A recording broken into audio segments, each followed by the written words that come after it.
Greetings, opera lovers. It's Rona at home.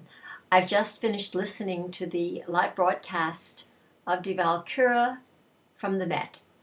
It was the season premiere of this year's Valkyrie, part of the Ring cycle. I can't believe it was 2 years ago that this very controversial production was premiered in New York. There's been so much said about it. So much negativity about the sets. One thing that the people who are negative, which is very true, is that the sets malfunction a great deal.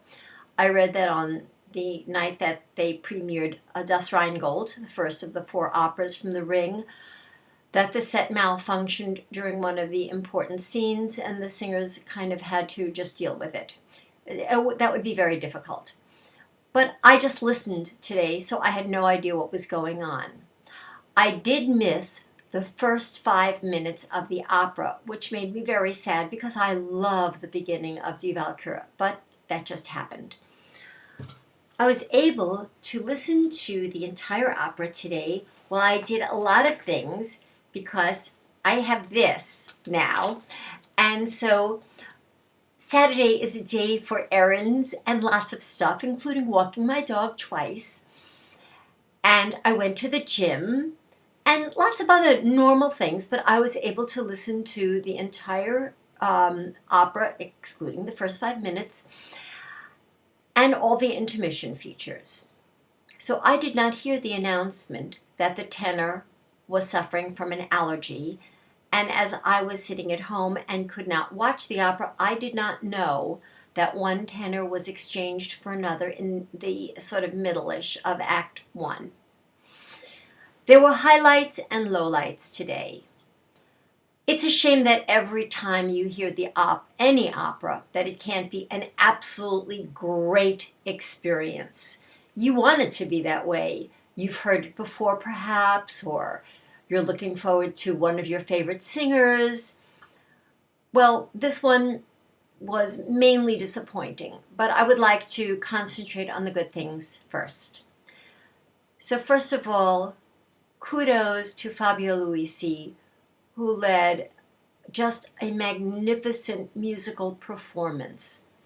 The highlights to me were The Ride of the Valkyries. It was so energetic. It was so lively. You could just feel it. And of course, this is a piece everybody knows.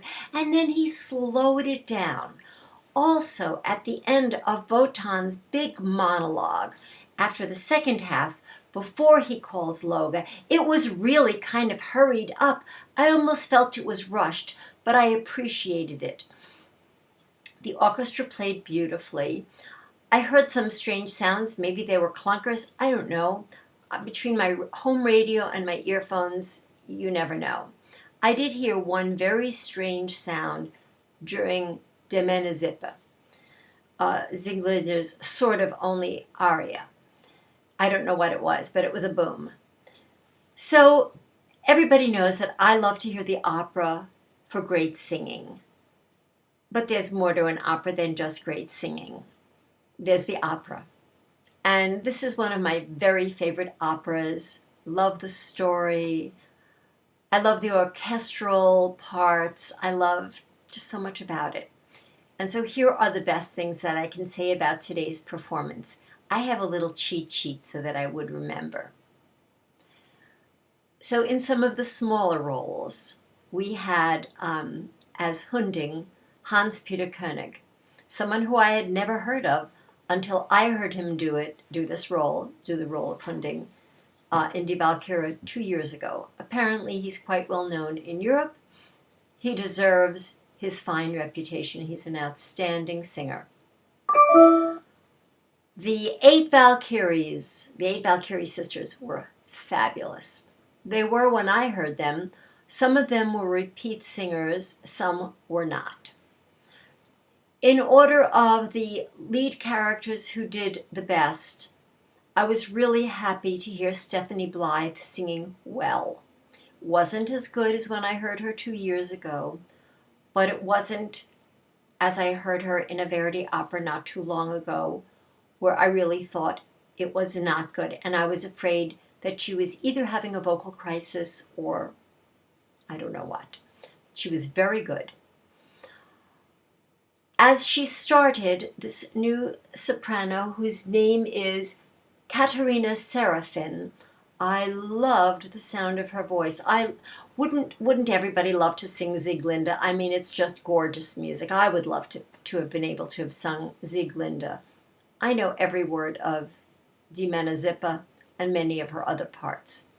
She started out so beautifully, and then as she got to the higher register, the way I was listening to it through electronic feed, the top thinned out a lot.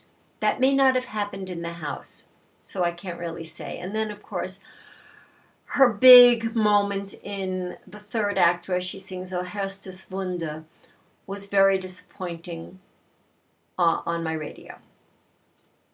Mark Delavan was doing his first Votan at the Met.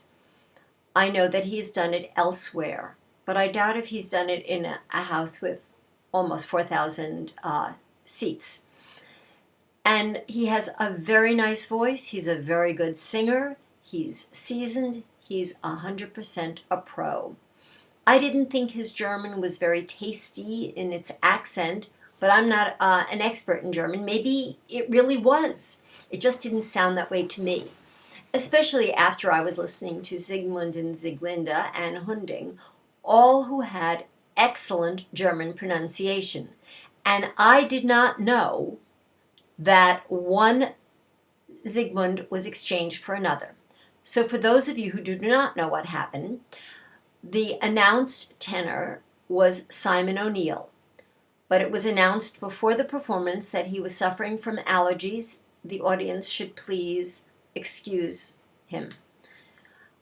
And before he starts one of his monologues, Ein Schwert, I think, the tenors were exchanged. I did not know this because I'm just listening to the radio. Now you would think two different voices, I would hear the difference. Well, I did hear a difference, but it didn't strike me that it was two different singers.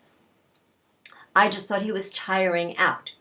The first singer who sang, Mr. O'Neill, had exquisite pronunciation. I understood every single word.